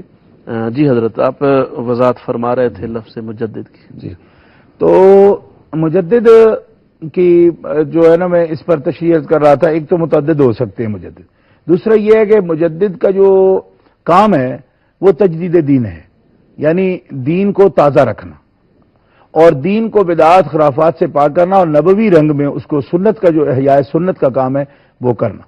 اور اس پر دین اسلام پر جو کوئی فکری یا اعتقادی حملے ہوتے ہوں، یعنی بے دین لوگ یا سیکولر طبقہ، لادین لوگ جو دنیا میں ہیں، اور ان کی طرف سے فلاسفہ کی طرف سے، چونکہ جو تعقل کا شکار لوگ ہیں وہ بھی ظاہر ہے کہ اپنے عقل کے مطابق جس بات کو نہیں پاتے وہی کی حکمتوں پر تو نظر نہیں ہوتی، وہ سیدھا اعتراض جڑ دیتے ہیں. فلاسفہ ہوں، بے دین طبقہ ہو، یا ملحدین ہوں، زندیق لوگ ہوں، یا بدعقیدہ لوگ ہوں، ان کی جتنی تحریکات ہوتی ہیں جو دین اسلام کو گدلا کرنے کی کوشش کرتے ہیں، اس کے چشمہ صافی کو، تو ان سب کا جو ہے وہ مقابلہ کر کے ان اعتقاد اور ان اعمال کو واضح کرنا امت مسلمہ پر کہ جو اعتقاد اور جو اعمال سرکار دو عالم علیہ السلام نے امت کے حوالے کیے ہیں، یہ اس کا کام ہے. اب یہ رہ گیا مسئلہ، آج کا دور جو ہے وہ خود اپنے ٹائٹل جو ہے خود سجا کے چلنے کا دور آ گیا ہے کہ لوگ جو ہے اس بارے. میرا خیال یہ ہے کہ یہ سابقہ ادوار میں بھی کچھ لوگ ایسی کوششیں کرتے تھے، مگر خود سے جن کو بننے کا شوق ہوتا ہے اور کام سے نہیں، زیادہ وہ پروپیگنڈے سے اور میڈیا کے زور پر یا کسی طرح ایسا کرتے ہیں، تو فاروقی صاحب کو زیادہ پریشان نہیں ہونا چاہیے. یہ باتیں ہمیشہ ان کے ساتھ ہی دفن ہو جاتی ہیں، اور آج پہلی صدی سے لے کر آج تک انہی مجددین کے نام رہے ہیں کہ جنہوں نے ٹائٹل خود سے اٹھا کے اپنے سینے پہ نہیں سجوائے، نہ اپنے فالوور سے انہوں نے نعرے لگوائے، بلکہ کام کر کے دکھایا، قرآن و سنت کی خدمت کا کام کیا. ان کا کام زندہ ہے آج تک، اور ان کے اگرچہ اولادوں میں بھی کوئی بندہ نہیں، مگر ان کے نام جو ہیں، ہر صدی کے مجدد کا نام جو ہے وہ آج بھی کتب میں اور بڑے بڑے اولیاء کاملین کی زبانوں پر آج تک موجود ہے. اور انشاءاللہ العزیز ہر دور کے اندر یہ اللہ تعالیٰ جل شانہ حق کو حق فرماتا ہے، یعنی جس کی جو خدمات قبولیت پا جاتی ہیں اسی کا نام رہتا ہے. تو یہ تو اپنے اپنے طور پر اپنی اپنی نیت سے لوگوں کی کوششیں ہیں کہ جعل حق و وضحق الباطل. جو باطل یا شیطانی نیت سے جو صرف ٹائٹل یوز کرتا ہے دنیا کے لیے اپنے لیے، اور وہ اس کو ایک اپنی بڑائی کے لیے استعمال کرے گا، وہ نہیں رہے گا. وقتی طور پر ہوتا ہے ایسا، چند دن کے لیے انسان کوشش کرتا ہے، ما ينفع الناس فيمكث في الارض، زمین پر ٹکتی وہی چیز ہے کہ جو حقیقتاً خالق کی محبت میں ہو اور مخلوق کے فائدے میں ہو، اسی کو خدا تعالیٰ زمین پر قرار دیتا ہے. ماشاءاللہ، جزاکم اللہ. ہمارے ساتھ کالر ہیں. السلام علیکم. وعلیکم السلام. جی محترم ساجد صاحب لیڈ سے. Can I ask my question in English, please? Yes. Yeah, first of all, I'd like to give salam to Shah Sahab. But I just wanted to clarify a point. You know, like nowadays, some people, the correct belief God, they say God is everywhere, in my heart, your heart. Some people say it's up in the sky, everywhere. I just wanted to ask, what is the correct belief of Ahl Sunnah? Is my understanding correct that God exists without a place? He's not confined to a place. And what's the judgment on the person who says God is physically everywhere? Because we know God sees everything and hears everything, but we don't believe that He's physically everywhere. Oh. Do you understand the question? Yes. Yeah, and if Shah can reply in Urdu, that would be perfect. Inshallah. Thank you very much. Jazakumullah. جی حضرت، اگلا ہمارا سوال تھا کہ کوئی شخص نعتیہ اشعار اپنے تعریف میں کہلواتا ہے، تو اصل میں محترم ناظرین ہمارے جانتے ہیں کہ یہ جو اس طرح کے سوالات ہمارے ناظرین و ناظرات کرتے ہیں اور محترم شاہ صاحب ان کے جوابات ارشاد فرماتے ہیں، اس سے ہمارا کوئی مقصد کسی خاص شخصیت کا نہیں ہوتا. صاف ظاہر اب جو سوال آیا ہے تو اس میں بہت سارے لوگ ہو سکتے ہیں جو ایسا کام کرتے ہوں یا بعض اوقات نہیں بھی کرتے ہوں، تو جواب جو دیا جاتا ہے وہ کسی خاص شخصیت پر نہیں ہوتا. ابھی جو شاہ صاحب نے بڑی تفصیل کے ساتھ مجدد کی وضاحت کی ہے، تو یقیناً بہت سارے لوگ جو سنت کی حجیت کو نہیں مانتے اپنے آپ کو مجدد کہلواتے ہیں، حدیث پاک کی حجیت اور اس کا دلیل ہونا کو نہیں مانتے اور مجددیت کی بات کرتے ہیں. اور کچھ لوگ ایسے ہیں جو 5 نمازوں کو نہیں مانتے اور جدت کا نام دے کے مجددیت کی بات کرتے ہیں. تو بہت سارے ایسے فتنے ہیں جو سر اٹھاتے ہیں، اور پھر جب عوام پریشان ہوتے ہیں اور علماء کرام کی بارگاہ میں آتے ہیں تو وہ پھر اس کو تفصیل کے ساتھ. صابری صاحب، اس سے بھی بڑا ظلم یہ ہے کہ بعض لوگ جو مرتدین ہیں جی یعنی مستقل اپنی نبوت کے دعوے دار ہیں، وہ بھی مجدد ہونے کے دعوے دار ہیں. مطلب یہاں صرف بدعمل لوگوں کی بات نہیں یا فاسقوں کی نہیں، جو دین سے ہی باہر ہیں وہ بھی دعوے دار ہیں. لیکن یہ چل رہا ہے، دور چل رہا ہے، چکی چل رہی ہے، وقت کی پہیا چل رہا ہے، اور اس میں سے ہر جو ہے نا ایک چیز وہ پس جائے گی. بالکل. اور اس پہ سب کاموں کا فیصلہ ہمارے ہاتھ میں نہیں ہے. صحیح بات. ہمارے ذمے بھی صرف بیان ہی کرنا ہے، پہنچانا ہے. ما علینا الا البلاغ. وہ بھی ہمارے ذمے کیا، ہم تو خدام ہیں، نوکر ہیں ان کے جن کے ذمہ داریاں تھیں یا ہیں.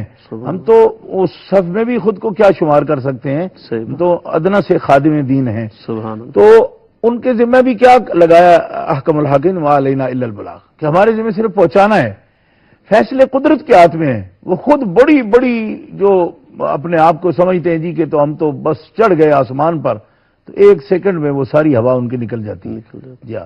اس لیے کہ جب حق کو رب قائم فرماتا ہے تو پھر تو قرآن مقدس کہتا ہے کہ کانہم حمر مستنفرۃ فرت من قسورہ، اور یدمغ فاذا هو ضاحک. جب حق کو مارتا ہے نا باطل کے اوپر، تو پھر باطل کی کھوپڑی پھٹ جاتی ہے، اور پھر وہ سب جو جتنا بھی اس کے اندر خمار ہوتا ہے نکل جاتا ہے، اور حق حق ہو جاتا ہے، احقاق حق ہوتا ہے، ابطال باطل ہوتا ہے.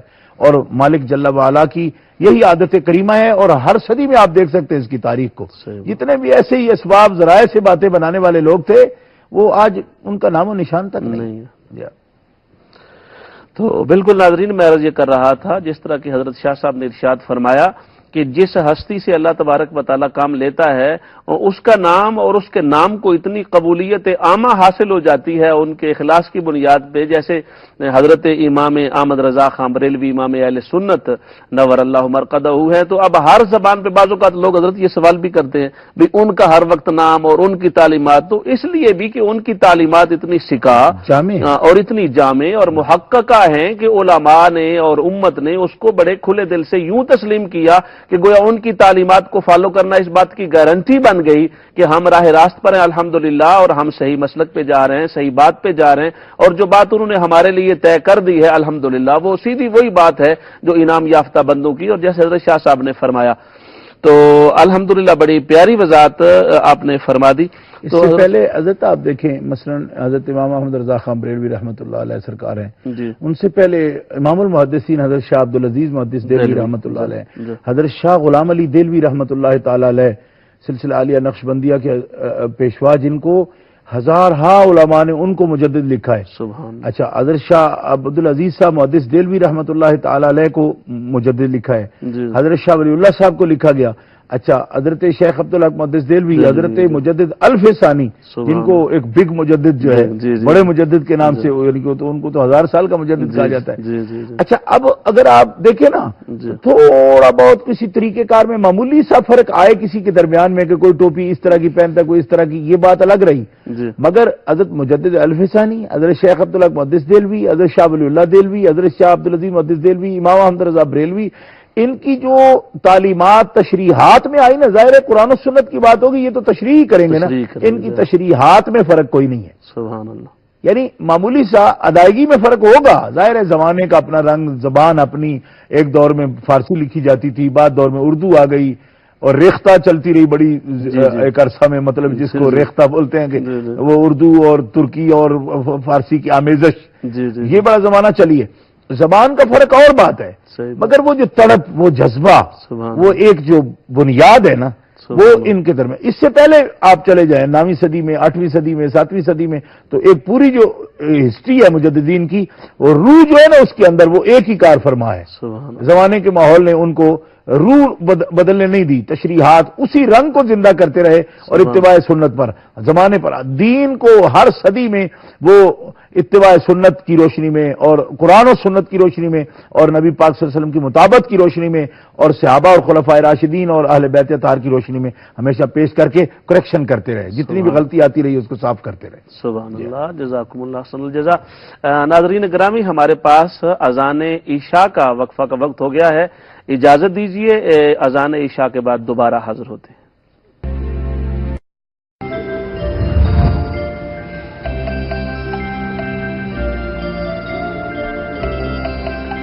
بسم اللہ الرحمن الرحیم. ویلکم بیک ناظرین گرامی. پروگرام میں اذان عشاء کے وقفہ کے بعد دوبارہ آپ کی خدمت میں حاضر ہیں. وقفہ پر جانے سے پہلے ہماری گفتگو جاری تھی اور محترم حضرت شاہ صاحب نے شاہد مجید فاروقی صاحب کا جو سوال تھا اس پر بڑی تفصیل کے ساتھ جواب ارشاد فرمایا۔ حضرت ان کا دوسرا سوال یہ تھا کہ اگر کوئی شخص اسی طرح کے اشعار اپنی تعریف کے لیے کہلوائے جس طرح کا ایک لیول یا درجہ آقا نامدار صلی اللہ علیہ وسلم کی بارگاہ اقدس میں پیش کرنے کا ہے، نعتیہ اشعار، تو اس پر آپ کیا فرمائیں گے؟ میں تو اس پر الیاذ باللہ ہی کہہ سکتا ہوں، یہ بڑی خطرناک ترین حرکت ہے اور بہت ہی برا جرم ہے۔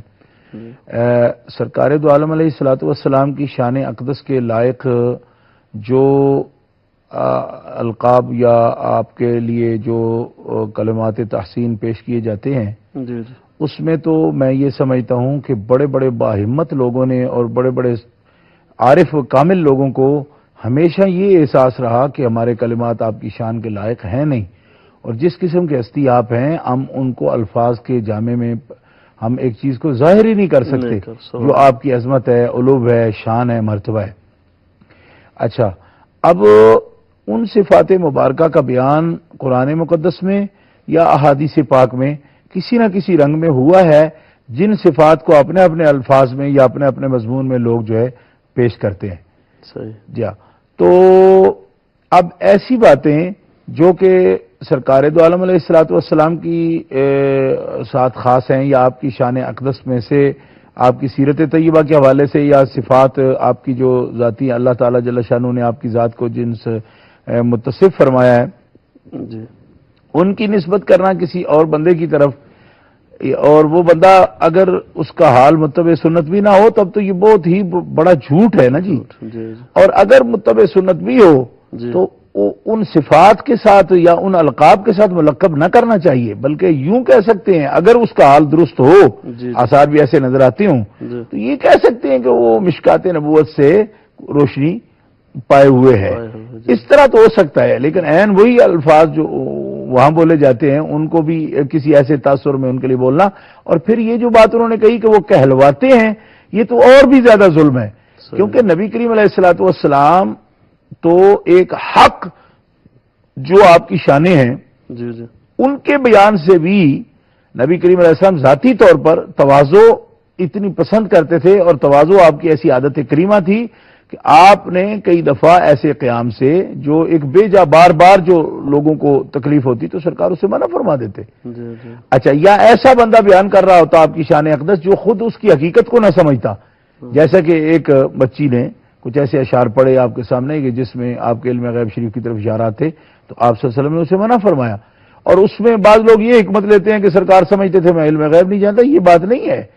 اصل میں کہنے کا مطلب یہ تھا کہ جو خود سمجھتا ہی نہیں کہ میں کیا کہہ رہا ہوں، اس کو تعریف، اس کو یعنی سرکار فرماتے اس کو میری تعریف میں بھی اتنا آگے نہیں جانا چاہیے، جو خود سمجھتا ہو اور اس کی دلیل جانتا ہو وہ بیان کرے۔ اسی لیے سرکار دو عالم علیہ السلام نے ایک مقام پر یہ بھی فرمایا کہ مجھے فضیلت نہ دو، یونس علیہ السلام پر بھی مجھے فضیلت نہ دو۔ اس کا سبب یہ تھا کہ یہ مطلب نہیں کہ فضیلت دو نہیں، وہ تو قرآن نے بھی دی ہے، مسئلہ یہ تھا کہ جس کو معلوم ہی کوئی نہیں اور خام خواہ وہ جو ہے نا ایک چیز کو بیان کرتا ہے اس میں تنقیص کرے گا، کسی نقص ہو جائے گا کسی اور ہستی کا، تو اس لیے وہ نہ کرے۔ جو ان حقائق کو سمجھتا ہے وہ سمجھنے کے بعد یہ کہ مقام بڑا نازک ہے، اور جو آدمی تعریف اپنی پسند کرتا ہے وہ تو نفس کے گھیرے میں ہے، وہ کس طرح بزرگی بنائے بیٹھا ہے، کیونکہ نبی کریم صلی اللہ علیہ وسلم کا یہ حکم مبارک موجود ہے، حدیث صحیح میں موجود ہے کہ اگر کوئی شخص کسی کے منہ پر تعریف کرتا ہے اس میں منہ میں خاک ڈالو، اور کبھی بھی اہل اللہ نے اس بات کو پسند نہیں کیا کہ وہ اپنی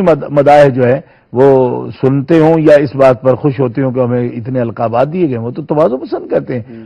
حضرت مولا پاک علی المرتضیٰ شیر خدا کرم اللہ تعالی وجہ الکریم آپ کو خطابات سے جب یاد کیا اہل یمن نے اخی رسول کا، حالانکہ منصوص ہے، تو آپ نے پھر بھی منع فرمایا، آپ نے فرمایا مجھے رسول اللہ صلی اللہ علیہ وسلم بھائی کہتے ہیں، اپنا بھائی مجھے آپ نے فرمایا، میرے ساتھ مواخات قائم فرمائی، مگر میں کبھی اپنے دعوے فخر میں یہ بات نہیں لاتا، انا عبید من عباد محمد، میں تو محمد رسول اللہ کے بڑی بڑی شان والے بندے ہیں ان میں سے ایک ادنا سا بندہ، یعنی عبید آپ جانتے ہیں، آپ تصغیر کے ساتھ، میں تو چھوٹا سا بندہ ہوں حضور کا۔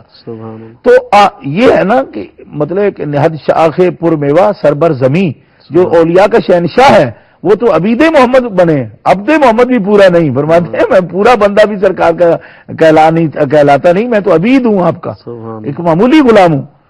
تو ان لوگوں کی یہ شان ہو جو شاہ ولایت ہیں، یعنی یہ تو متفق علیہ بات ہے کہ ہر سلسلہ جو ہے وہ اس کا راس سے سلسلہ بڑی اہم بات ہے، مولا پاک ہے۔ کال ایک لے لیں۔ السلام علیکم، ہمارے ساتھ عمران چودھری صاحب ہیں بلیک بن سے۔ وعلیکم السلام، محترم خیریت ہے؟ جی الحمدللہ۔ شاہ صاحب کو اور آپ حضرات کو میرا سلام۔ وعلیکم السلام ورحمۃ اللہ۔ سب سے پہلے میں سوال کرنے سے پہلے گلا کروں گا شاہ صاحب سے۔ جی جی شاہ صاحب، میں نے آپ سے پریویسلی 2 مرتبہ سوال کیا، اس کا جواب نہیں ملا، تو مجھے اس کے سخت میرا یہ گلا ہے۔ آپ جماعت اہل سنت کے شیر ہیں، تو شیروں کی طرف سے جواب دیں۔ سوال یہ تو میں نے آپ سے کیا تھا کہ آیا آپ سید ہیں یا امتی؟ ایک دوسرا بھی میں آپ سے سوال کیا تھا کہ آیا سید ذاتی کا نکاح کسی امتی سے ہو سکتا ہے یا نہیں؟ نمبر 2، تیسرا سوال آج میرا یہ ہے کہ پیران پیر حضرت عبدالقادر جیلانی رحمۃ اللہ علیہ، ان کی صاحبزادی کا نکاح ایک امتی سے ہوا تھا، اس کے اوپر آپ سے وضاحت چاہتا ہوں، اور پلیز آج وضاحت کر کے جانا، اگر نہیں ہے تو آپ جماعت اہل سنت کے شیر نہیں ہے پھر بلی ہوں گے۔ نہیں، میں جواب دوں گا انشاءاللہ، شیر ہونے کے لیے نہیں دوں گا، خادم ہونے کی حیثیت سے دوں گا، کیونکہ میں ابھی یہی بیان کر رہا ہوں کہ خود اپنے لیے کوئی ٹائٹل چننا اور اس کو پسند کرنا یہ کوئی اچھی بات نہیں ہے۔ میں خادم کی حیثیت سے ضرور دوں گا، اور باقی یہ بھی بات ہے، ابھی سادی صاحب قبلہ پروگرام پریزنٹ کر رہے ہیں، وہ آپ کو بتائیں گے کہ ایک ترتیب بنتی ہے سوالات کی، کوئی سوال اس طرح رہ جائے تو رہ جائے، لیکن ہمارے علم میں ہو اور ہم جواب نہ دیں، پہلو تو ہی کہیں، ایسا ہم کبھی نہیں کرتے۔ سادی صاحب قبلہ بیان جزاکم اللہ۔ ہاں محترم عمران چودھری صاحب، جیسا کہ حضرت قبلہ شاہ صاحب نے ارشاد فرمایا ہے، آپ کا پچھلی مرتبہ بھی انفارچونیٹلی بہت لیٹ سوال آیا، اور ہم پہنچتے پہنچتے آپ کے سوال کا، اور اب بھی آپ کے سوال کا نمبر ابھی پورا پیج پڑا ہے اور اس پہ گیا ہے، تو ہم تو کوشش پوری کرتے ہیں، مگر چونکہ اتنی لمبی کیوں لگی ہوتی ہے، شاہ صاحب کی گفتگو کے دوران بھی مسلسل پیچھے سے مجھے آ رہا ہوتا ہے میسج، کال کال کال کال، لیکن کچھ جو سن رہے ہوتے ہیں ان کی بھی تمنا ہوتی ہے کہ ایک ٹاپک تھوڑا سا، تو یہ ہماری کچھ سسٹم کی مجبوریاں ہیں۔ اگر آج سوال رہ بھی گیا تو نیکسٹ ٹائم آپ پروگرام شروع ہوتے ہی 9 بجے فون پہ بیٹھے اور انشاءاللہ پہلا سوال آپ کا ہی انٹرٹین کریں گے۔ آج بھی باری آئے گی تو ضرور اس پر انشاءاللہ بات ہوگی۔ ہم تو الحمدللہ ہر قسم کے سوالات ڈیل کرتے ہیں، اور پھر ہر طرح میرے کہنے کا مقصد یہ کہ جو بھی ہمارے پاس آتے ہیں، ہم ہر ایک آنے والے بھائی اور بہن کو قدر کی نگاہ سے دیکھتے ہیں، اور الحمدللہ کبھی ایسا نہیں ہوا کہ ہماری لسٹ میں وہ اگلا سوال آ رہا اور ہم نے اس کے جس طرح شاہ صاحب نے فرمایا پہلو تہی کی ہو یا اس کو اگنور کیا ہو۔ باری پر جو سوال آ رہے ہوتے ہیں الحمدللہ ہم اس کا ضرور جواب دیتے ہیں، اور انشاءاللہ تعالی اب بھی جو سوال آئیں گے اس پر ضرور بات ہوگی، انشاءاللہ تعالی ہمارے ساتھ رہیے گا۔ جی حضرت، آپ بڑی پیاری بات فرما رہے تھے حضور مولا کائنات کے حوالے سے، کہ فرمایا کہ میں تو خود بھی یعنی ایک غلام ہوں سرکار کا، اور آپ کے تو بڑی بڑی شان والے بندے، یعنی عبیدم من عباد محمد آپ فرما رہے ہیں، بڑے بڑے جو آپ کے غلام ہیں شان والے ہیں، ان میں سے ایک ادنا سا غلام ہوں، تو یہ آپ کی شان ہے۔ یہ کہنے کا مطلب آپ کا یہ نہیں کہ آپ کا رتبہ کوئی نہیں، آپ کے رتبے جب آپ کے مرتبے کو رسول اللہ صلی اللہ علیہ وسلم خود بیان فرمائیں تو یہ لطف کی بات ہے نا، کہ وہ اپنے منہ سے کہتے پھرے میں یہ ہوں میں یوں ہوں، اس کی وجہ تو یہ ہے کہ وہ کہیں جن کی ہر بات وہی خدا، جس کی شان وہ بیان کرے۔ ان کا مقام ہے کہ یہ اپنی عاجزی بیان کر رہے ہیں، اور شان یہ ہے کہ اللہ کے پیارے محبوب ان کی تعریف کر رہے ہیں، خود اللہ تعالیٰ جل شانہ واضح اسمہ تعریف فرماتا ہے۔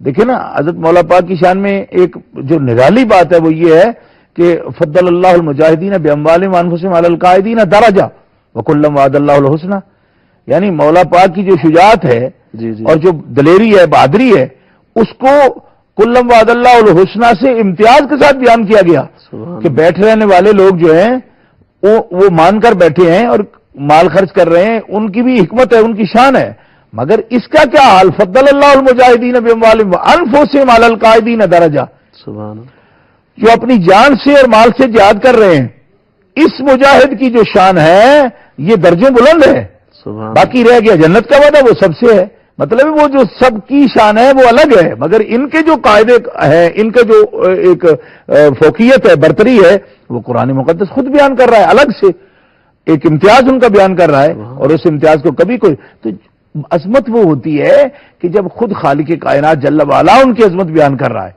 اور پھر پیارے رسول صلی اللہ تعالی علیہ وسلم ان کی عظمت کو بیان کر رہے ہیں، انا دار الحکمت والی ان باب ہوا. سبحان اللہ. یہ شان ہے نا. اب آپ خود کہیں جی میں بڑا عالم ہوں، میں یہ کر سکتا ہوں، میں وہ کر سکتا ہوں، اس میں وہ کہاں شان ہوگی کہ رسول اللہ صلی اللہ علیہ وسلم فرمائیں کہ شہر حکمت کا دروازہ علی مرتضیٰ شیر خدا ہیں کرم اللہ تعالیٰ وجہ الکریم. تو شاہ ولایت جو ہیں، اب اولیاء کو یہی چاہیے نا اپنے بادشاہ کے طریقے پر چلیں. جب اس طبقے میں اپنے آپ کو شمار کیا تو بادشاہ کا قاعدہ ماننا پڑے گا. تو یہ بادشاہ تو اپنے لیے تواضع اختیار کرتا ہے جی، اور تواضع ہوتی ہی شاہوں کی ہے، کیونکہ غریب آدمی کیا تواضع کرے گا؟ تواضع سے گردن فرازہ نکوست.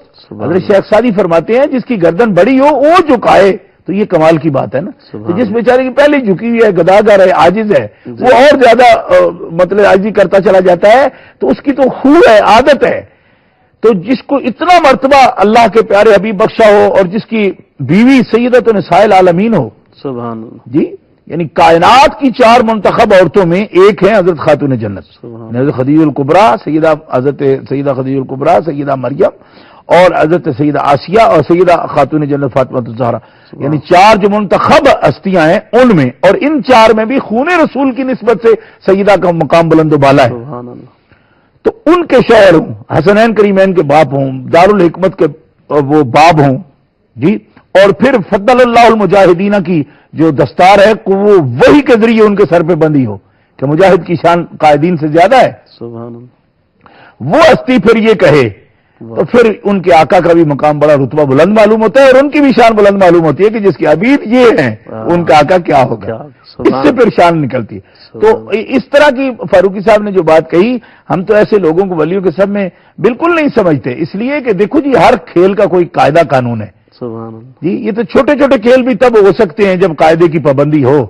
تو ولایت کے اصول بنتے ہیں شہنشاہ کے دربار سے. شہنشاہ کا دربار ہے، حضرت مولا علی شیر خدا کرم اللہ تعالی وجہ الکریم ہیں، حضرت پیران پیر دستگیر ہیں، حضرت غریب نواز سلطان الہند ہیں، حضرت خواجہ خواجہ بہاؤدین نقشبند ہیں، حضرت عمر شیخ شہاب الدین سہروردی ہیں. ہمارے ہند میں حضرت خواجہ بہاءالحق الدین سرکار ملتان اپنا سہروردی سرکار ملتان میں ہیں، حضرت بابا فرید الدین گنج شکر مسعود ہیں. ہمارا یہ سرمایہ ہے، یہ فقراء ہیں اور فقر کے اصول بنانے والے ہیں. تو انہوں نے تو عاجزی کو، خدمت خلق کو یہی بنایا، اور کبھی یہ نہیں کہا کہ ایک آدمی کو بٹھاؤ 4 آدمی کھڑے کر دو ربابی قسم کے اور وہ رباب بجاتے رہے اور اس کی شان بیان کرتے رہے. تو اس سے تو یہ معلوم ہوتا ہے کہ ایک ٹولہ ہے انجمن ستائش بامی کا، اور وہ جڑا ہوا ہو قوم کو لوٹنے کے لیے اور نکل کھڑا اور اس قسم کی باتیں کرے. ایسا نہیں ہے. صوفیاء کا پڑھنا ہو تو رسالہ کشہریہ دیکھیں آپ. اور رسالہ کشہریہ چونکہ مشکل عربی زبان میں بھی ہے، اور اس کے ساتھ ابھی خیر ماشاءاللہ اس کا ترجمہ اردو میں بھی آ گیا، انگلش میں بھی اس کے ترجمے ہیں، جرمن زبان میں بھی ہے. تو پھر کشف المحجوب شریف دیکھیں آپ. مکتوبات قریب دور میں اگر دیکھنا ہو بڑا فرق ہے، یعنی 800-900 سال بعد. یہ تو کشف المحجوب تو بہت پرانی کتاب ہے. مکتوبات مجد الفسانی پڑھیں، اور فوائد الفواد شریف حضرت نظام الدین سرکار اولیاء محبوب الہی کی پڑھیں. تو ان باتوں اس سے انیس الارواح پڑھیں، حضور غریب نواز کی تصنیف مبارکہ جو حضرت خواجہ عثمان ہارونی رحمۃ اللہ علیہ سرکار شہنشاہ چشت کی جو ملفوظات عالیہ حضرت غریب نواز نے خود نقل فرمائے ہیں، اس کتاب کا نام انیس الارواح ہے. وہ پڑھیں. اس سے اصول ملتے ہیں کہ ولی کون ہوتا ہے اور خدا کا مقرب کون ہوتا ہے. جس پہ خدا کا کرم ہوتا ہے وہ تو سراپا تواضع ہو جاتا ہے. اور سرکار دو عالم علیہ السلام کی دعا دیکھیں کہ عرش پہ آپ فائز ہیں اور سدرہ سے آگے مقام ہے، لا مکان کے راہی ہیں. اور دعا کیا ہے؟ اللہم احیینی مسکین وامتنی مسکین واحشرنی فی زمرۃ المساکین. کہ مالکہ مجھے زندہ رکھنا مسکین، اور حشر کو اٹھاؤ تو مسکینوں کے ساتھ، اور مارو تو مسکین. یہ دعا ہے. اور فقر پر سرکار نے فخر فرمایا، شاہی پر نہیں فرمایا. تو حضرت قال اجازت ہو ہمارے ساتھ محترم طارق محمود صاحب ہیں لیڈ سے. السلام علیکم طارق محمود صاحب. وعلیکم السلام جناب قبلہ، کیا حال ہے؟ السلام علیکم شاہ صاحب کی بھی، شاہ صاحب کو بہت السلام ہو. سب سے پہلے میں عمر چینل کو بہت بہت مبارکباد پیش کرتا ہوں کہ اتنا اچھا پروگرام وہ کیا اور اتنا اچھا چینل لانچ کیا جس سے ہماری انفارمیشن میں بہت زیادہ اور اسلام کو صحیح سمجھنے کے بارے میں بہت انفارمیشن حاصل ہوتی ہے. سوال میرا یہ ہے شاہ صاحب سے، سوال تو بہت سارے ہیں، پھر لمبی لسٹ ہو جائے گی. پہلے آپ کے پاس بہت لمبی لسٹ ہے تو میں 2 چھوٹے چھوٹے سوال پوچھ لیتا ہوں.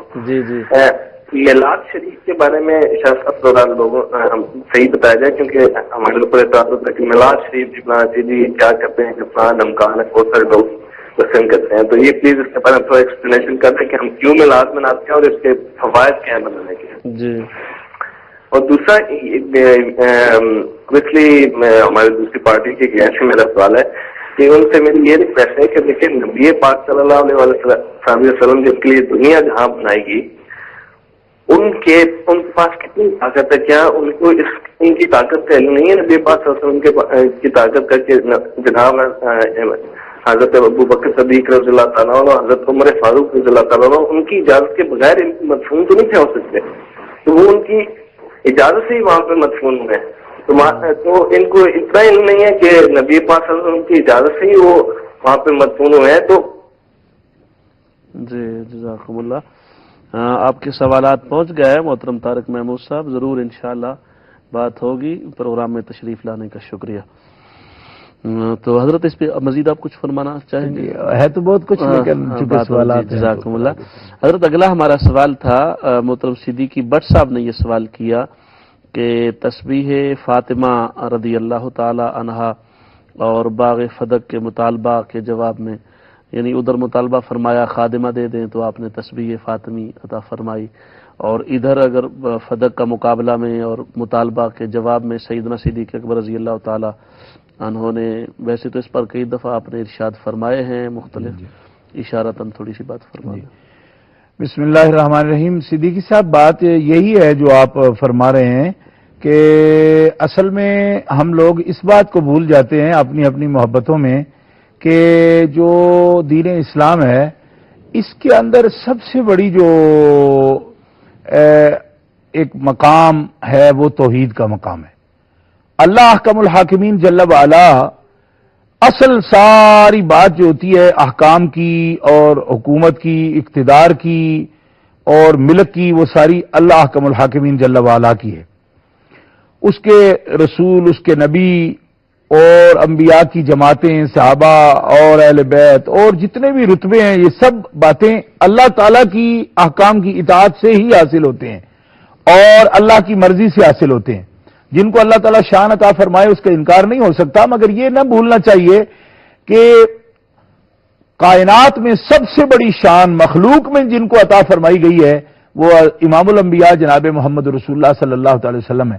لیکن ضابطے اور قاعدے میں آپ کو بھی اس بات کا پابند کیا گیا کہ واتبع ما یوحی الیک، کہ حبیب صلی اللہ تعالی وسلم آپ بھی پیروی اسی کی کریں گے جو آپ کی طرف ہم نے وحی کی ہے.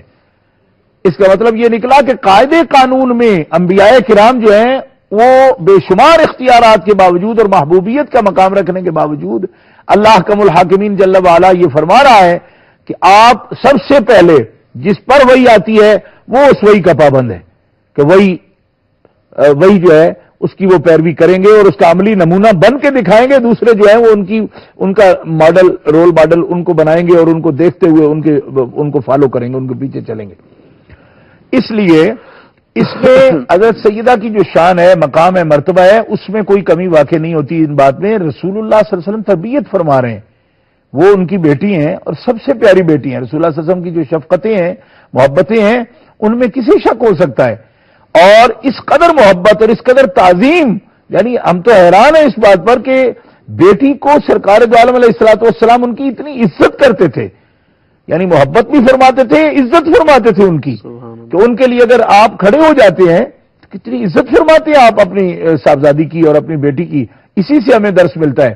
مگر یہ بات یاد رکھیں کہ نبی کریم صلی اللہ علیہ وسلم خود بھی اس وحی کے تابع ہیں جو اللہ تعالیٰ آپ پر فرماتا ہے. ہزار اختیارات کے باوجود کہ وحی کی آپ توضیح کر لیتے ہیں، وہ عام کو خاص، وہ مشترک میں سے معنی متعین کر دینا، وہ ساری باتیں ہیں وحی کے بارے میں بھی آپ کے اختیارات کی، مگر اصلاً وحی کی پیروی آپ پر بھی لازم ہے کہ آپ وحی کے تابع ہیں.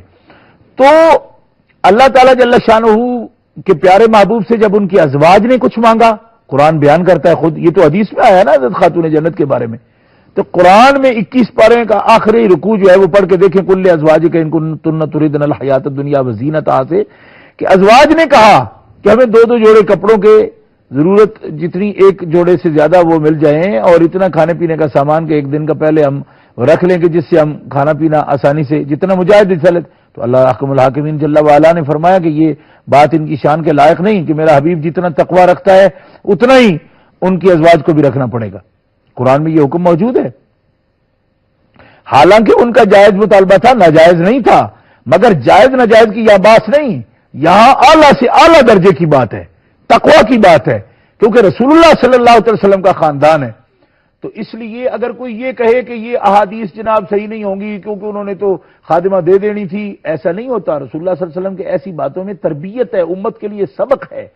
اور وہ ازواج کو بھی یہ جواب ملا کہ اگر دنیا چاہیے، حالانکہ یہ دنیا نہیں مانگ رہی، ضرورت کی چیزیں مانگ رہی ہیں، جواب یہ ملا دنیا چاہیے تو آپ کو دنیا دے کے رخصت کیا جائے گا. اسی طرح سرکار نے اپنی پیاری بیٹی کو یہ فرمایا کہ میں تمہیں تھکن سے بچنے کے لیے کہ تم تنگ نہ پڑو، میں تمہیں وہ کلمے بتا دیتا ہوں جس سے تھکن نہیں ہوگی، لیکن خادمہ تمہارے کام نہیں کرے گی، تم خود کام کرو گی، کیونکہ میں تو مرد ہوں، رسول ہوں، لیکن عورتیں جو ہیں وہ میری بیٹی کے نقش قدم پر چلیں گی. میری امت کی جو عورتیں ہیں وہ بحیثیت عورت کے کس کو فالو کریں گی؟ تو تم خود کام کرو، اپنے ہاتھ سے کام کرو. رسول اللہ صلی اللہ تعالی علیہ وسلم نے اس میں سبق دیا امت کے لیے. اور حضرت خاتون جنت نے ایک کالر ہیں کافی دیر سے اجازت فرمائیں. محترم علی صاحب ہیں لندن سے. السلام علیکم. السلام علیکم سر. السلام علیکم پیر صاحب. السلام علیکم. آپ نے بہت ہی پیارا پروگرام لگیا اور دل نہیں سی کرنا کہ تسیں ڈسٹرب کرا، لیکن پھر ہی بڑا دل کیتا کہ تواڈے نال گل ہو ہی جاوے. اور صرف ایک بہت پیاری گل اس چینل کی جہاں تساں نے نمبر لوکل رکھے ہے کہ ہر غریب بندہ امیر بندہ فون کر سکتا ہے اور اپنا سوال پوچھ سکتا ہے. ایسے ہی مطلب بہت اچھا، بہت دل میں پسند آیا جی کہ واقعی یہ اسلامک چینل ہے جہاں غریب تو غریب آدمی تمہیں کال کر سکتا ہے. یعنی کہ کال کر کے تو مہینے تو بعد 60-70 پاؤنڈ بل آیا ہوئے، وہ اسلامک چینل نہیں ہوں، وہ صرف پیسے کمان کا ذریعہ ہوں. باقی ایک چھوٹا جا سوال ہے جی ضرور فرماؤ. یہ جڑے اپنے عورت دے بارے جڑا اپنے دسیا ہے کہ ٹی وی تے آندے نے پروگرام آندے نے جتھے بہت ساری ماواں بھیناں ساڈیاں جا کے حصہ لینیاں نے، پھر وہ جناب ریکارڈنگ ٹی وی تے لاندے نے جتھے ایرا گہرا ہر بندہ دیکھدا ہے. اس دے بارے تسی کی کہندے ہو جی؟ جی ٹھیک ہے جناب، ہمارے ساتھ رہیے گا انشاءاللہ تعالی باری پر. محترم علی صاحب سوال پر بات ہوگی، آپ ہمارے ساتھ رہیں. جزاکم اللہ. آپ نے بڑے محبت بھرے جذبات اور حوصلہ افزائی فرمائی ہے، اللہ پاک آپ کو اس کی جزا عطا فرمائے.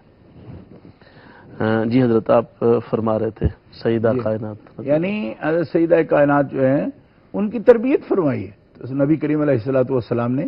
اور ظاہر ہے کہ نبی کریم علیہ الصلوۃ والسلام کی تربیت بڑی اعلیٰ ہے، سبحان اللہ، بہت ہی اعلیٰ ہے.